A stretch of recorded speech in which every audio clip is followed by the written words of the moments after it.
Good evening to all Prince George's County police officers and residents. I'm here with Pastor Tony Lee, Community of Hope, AME. We have a great relationship. It's so important for us to have a relationship with the residents we serve, the people who make this community go around. I'm so proud to be a Prince Georgian now. It took me a while to get here, but I'm here now. And when you're with people like Pastor Lee, it shows the inviting attitude that we've had here in the county, and I'm excited to be a part of it. So we're going to have a conversation about programs and actions, and where do we go from here? So at this time, I'm going to turn to Pastor Lee here. It's so good to have you here, my friend. Chief, it's always a pleasure to be with you, buddy. Hey, let me tell you, I must say, when I first got here, everyone said, hey, you got to meet Pastor Lee. You got to meet Pastor Lee. So I heard it like 9,000 times at least. And then I finally, met you. We came over to your place, and you were every bit of what I would expect for a leader in the community, a pastor. People had a lot of trust in you, and you were able to bridge that gap on so many fronts, from community, youth, with the spiritual message, of hope, and it strengthened me. It gave me great strength in having a talk with you. And so with that said, could you tell us a little bit about yourself for the police officers who may not know you? That's hard to believe that people wouldn't know you, and the community. Well, and so I'm Tony Lee. I'm the pastor of the Community of Hope AME Church. And we serve, and our church was in Iverson Mall. We're now having worship virtually, and have been having worship also at the Skate Palace. And we've been serving really in that kind of lower Prince George's County area. I've been blessed to be a graduate of Friendly High School. I went to Apple Grove Elementary, was Lower Baltimore, now Isaac Gordon Middle School, Friendly High School, University of Maryland College Park. So I've got a master's degree from a seminary in New York, but I'm homegrown. I am from here and for here. I have actually been blessed in working with you now. I have been working as a pastor or as a youth minister with police chiefs all the way back to Chief High. Wow. So I now feel old. And you're looking young. But I feel old. When I thought about how many chiefs are down, and I think that's what's been the blessing. I was a youth minister at Ebenezer AME Church, and Chief High came over, and there was work we were doing around gang truces, and we had formulated a truce, and Chief High took me to this big, he took me to a PERF meeting. Yeah, you were there. You know what, I saw you in that. They took a photo of you. So now that, if you go back, that was way back. Mm-hmm. Years later, when Chief McGaw was chief, me and Chief McGaw presented at PERF.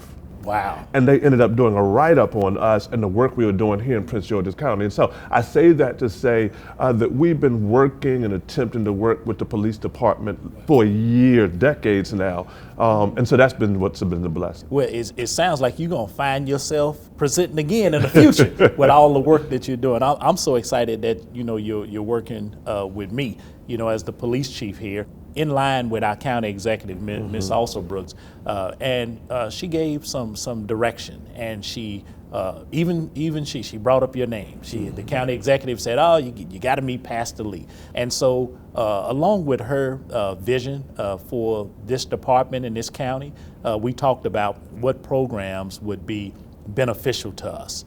How would it be beneficial to police and community relations to make a better and safer Prince George's County? And that's where you came in. So I was searching and searching. When I met you, I said, he's the one. He's the one that we need to embrace. And then just seemed like a short while after that, Hope in Action. That's right. Comes up.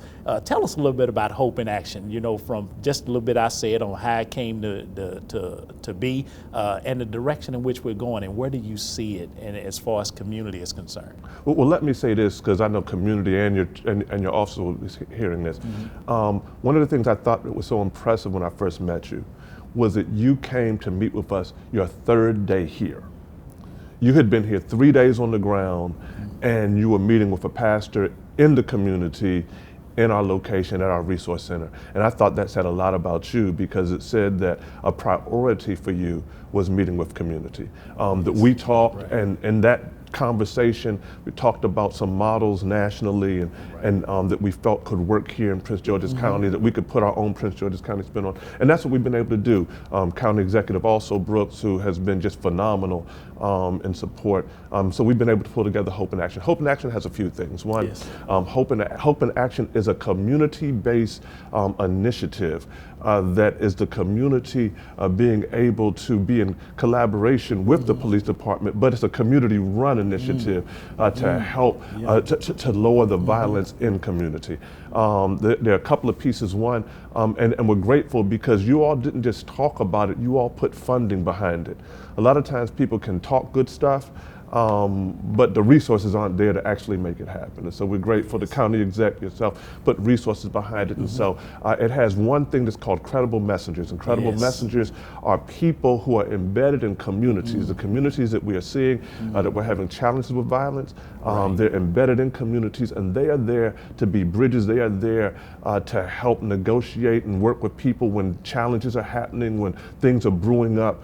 They can be there to help to do some a conflict intervention and those kinds of pieces. Right. They'll also be working in the schools and those places. So we've got the credible messages. The second part of the program is what we call a Hope Collaborative. And that was in taking the resources and part of the funding and helping to develop an ecosystem of community organizations that are doing good work in these communities. And I love those ideas. You know, one thing you mentioned was credible messengers, you know, and even in our conversations, and realizing the police cannot do it alone. That's right. You know, it was said, you know, over 100 years ago, the community are the police and the police are the community. And for us, we have to embrace that type of those type of ideas of innovation, of creativity, and what you are doing speaks volumes to that. Incredible messages. You know, when I was a young kid and growing up in the neighborhood, we didn't call them credible messengers, but they were credible. That's right. And they were people who would tell you, you know, and I had people on my block, and they keep me out of trouble. That's right. Or they steer me in the right direction. They wouldn't let me get involved in certain things. And we gave them a great amount of credibility because a lot of them had been through it. That's they right. had been through some things. So they had seen the dark shadows, and they were able to speak to us, and they spoke to our hearts and minds. Right. And we followed, which is why I'm sitting here today. And so when you speak of bringing credible messengers in, we realized long ago that we would never arrest our way out of any problem. That's right. And we know that it's a balance between the community philosophy and having the arresting philosophy, that there's a middle balance that is it's a fine line of how we progress in a community, and your vision and what you see and Hope in Action, and for us in taking a lot of direction from where we're going as a county. And you mentioned you know, our county executive and the funds that were behind it, and I will say without her saying, hey, we're going to utilize these funds for this, to reduce violence in our community, and to have the wherewithal to actually say that. That's right. And then do it. That's right. That's then right. it meant a whole lot for me. And one thing that in our conversations that I had with her, I told her that when we do programs like this, they have to be community led. Right. The community is trustworthy and believable. And we stand on the backs of our community, our residents. And so with that said, I'd like to know, how do you think we build and restore trust in a community? How do we build it, and how do we restore what we've lost? Well, I think folks, you know, often say that, you know, the largest journey starts with the first step, right? And it's one step at a time. It's one conversation at a time. It's one meeting at a time. It's one program at a time. It's, and so that's what I think is so important. So I told you I grew up in Prince George's County, and I remember the Prince George's County Police Force that I grew up under was very different than the Prince George's County Police Wow. Force that's right now. Yeah. I'll never forget one of my first memories as a 16-year-older with the police department here in Prince George's County was we went to see, and you wouldn't know about this, Chief, it's an old movie called Good to Go-Go. It was the first. It was the first go-go movie. It was a go-go movie, and go-go and hip-hop were coming out, and it was our movie, and we went, and it was an old Oxon Hill movie theater, right? That's not even up now, right? Old Oxon Hill movie theater, we're there, and there was a fight after the thing, and the police come up, and so we are all kind of going to our cars, we weren't involved in the fight, and one officer, I was involved in my car, but I had brought several people and was waiting for a friend of mine's mother to come get them. And I asked one officer, is it okay if I, just sit right here? And the officer said, yes. 2 minutes later, another officer comes and says, you got to move, and said, well, officer, this gentleman, the other officer said we could stay because we're waiting on this guy. He said, if you don't get up out of here. Now, me at 16, I'm a little rambunctious, right? Just a little bit. A little bit, just a little bit. I get up in my car and I say something out my mouth slick. I didn't curse at him, nothing, but I just, and the next thing I know, his billy club is about to smack me in my face. Oh, man. Right? Okay. And he is like this about to smack me in my face. And I ease up. And I'll never forget, there was a guy from the neighborhood who was, a credible messenger. He was about his work and all this kind of stuff. This guy, when the officer leaves us alone and doesn't give me the beat down, this guy says, what in the world are you doing? I thought I was kind of being bold for the crew. Yeah. He said, you don't mess with Prince George's County Police. Why? They will beat your tail and drop you off behind the train tracks, right? That was what was perceived and understood of the police department during that season. Wow. I'm grateful that that is not what is perceived now. Wow. Right? So we've come a long way, but just because we've come a long way doesn't mean we don't have a ways to go. True. And so I think that we just have to keep doing the work of engaging community, working with community, and everyone understanding that everyone is human. Yeah, and I mean, having those similar experiences, myself in the inner city, and I could understand what you just said, and so which makes me see both sides.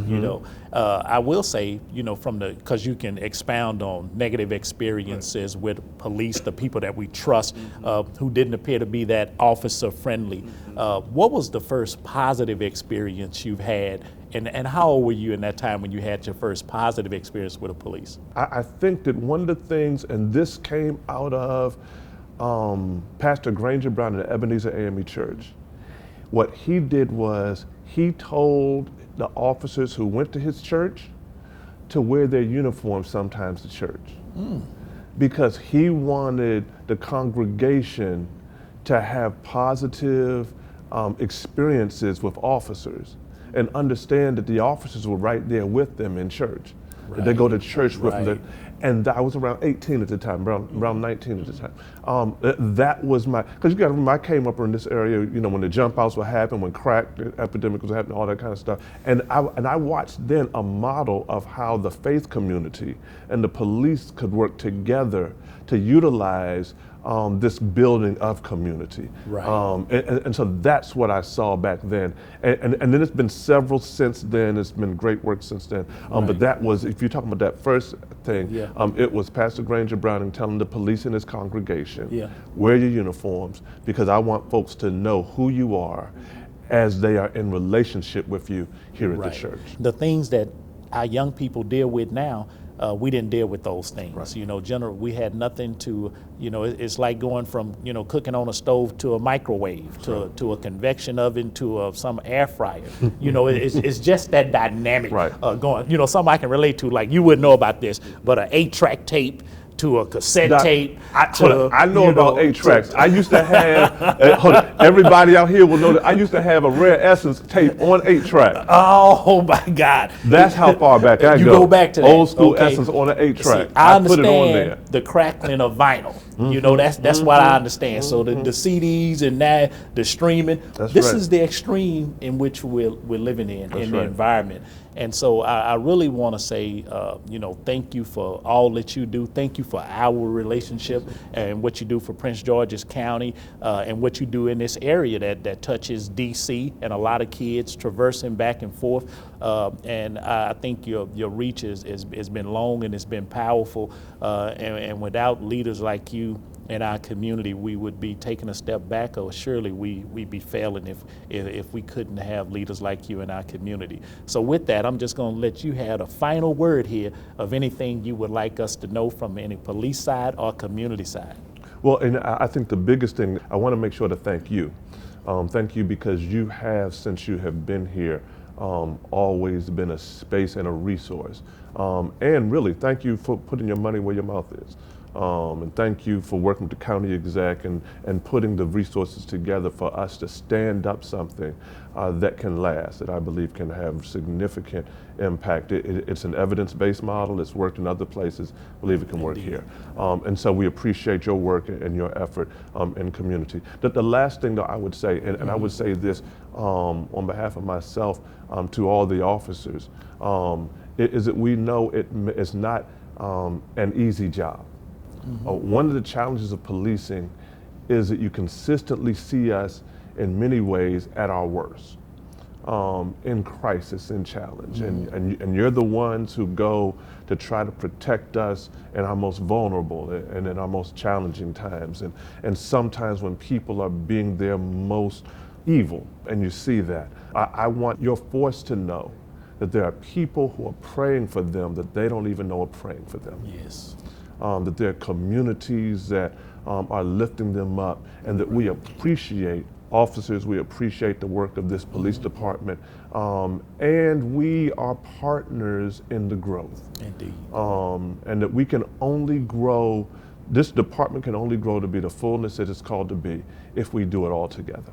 And so that's why I'm excited that you would invite me here for this community conversation, because it's us making a step along that journey and doing it together. Well, thank you so much, Pastor Lee.